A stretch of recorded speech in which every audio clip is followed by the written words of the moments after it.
আসসালামু আলাইকুম। কিছু কথা বলে কথাগুলো শুনুন। এই যে আমরা ইতালিতে এসেছি, ইতালিতে এসে যে এখন আমরা দুপুরের খাবার খাচ্ছি।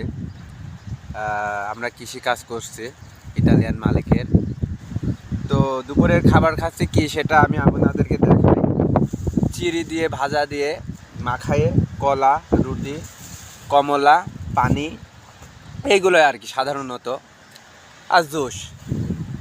কেননা আমরা ক্যাম্পে থাকি, যারা ক্যাম্পে থাকে তাদের খাবার খাইতে বা ভাতের একটু সমস্যা হয়, কেননা ক্যাম্পে 2 বেলা ভাত দেয়, মাঝে মাঝে আবার এক বেলাও দেয়।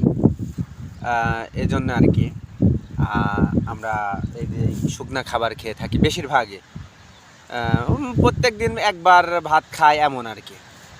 তো আমরা যারা সাধারণ মানুষ বাংলাদেশে থাকি বা বসবাস করি, সবাই ভাবি যে ইউরোপ কান্ট্রি কি অনেক সুখের একটা দেশ, গেলেই লক্ষ টাকা ইনকাম, 1-1.5 লক্ষ 2 লক্ষ টাকা ইনকাম। হ্যাঁ, ইনকামও আছে, সেই পরিস্থিতি সেই জায়গা মতো পড়া লাগবে আর কি, যাওয়া লাগবে। তারপরেও আল্লাহর কাছে শুকরিয়া আদায় করে আলহামদুলিল্লাহ ভালো আছি।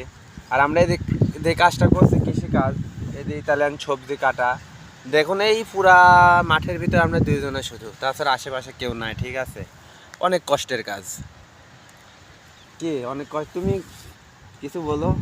আমি আবার কি বলবো, যারা নতুন আসতে চান তারা আগে থেকে ভেবেচিন্তে আসবেন, যাতে 10 ঘন্টা ডিউটি করা লাগবে এরকম মন মানসিকতা নিয়ে ইউরোপ বসে থাকার জায়গা না, এই আর কি।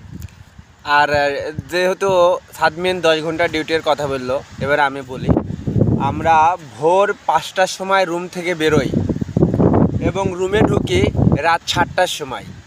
ঠিক আছে, এত দূরে আমরা কাজে আসি, আমরা 60 থেকে 65 কিলো দূরে কাজে আসি এবং কাজ শেষ করে যাই।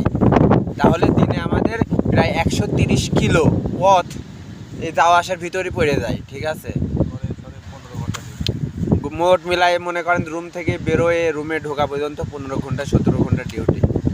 তো যাই হোক, সবাই ইতালি আসা বা যে কোনো দেশে যাওয়ারই আগে ভাববেন, কেননা লক্ষ লক্ষ টাকা খরচ করে যদি সেই দেশে যায়, নিজে মন না টেকে, নিজের কাজকর্ম যদি ভালো কাজ না পায়, তখন কিন্তু বিপদে পড়বেন।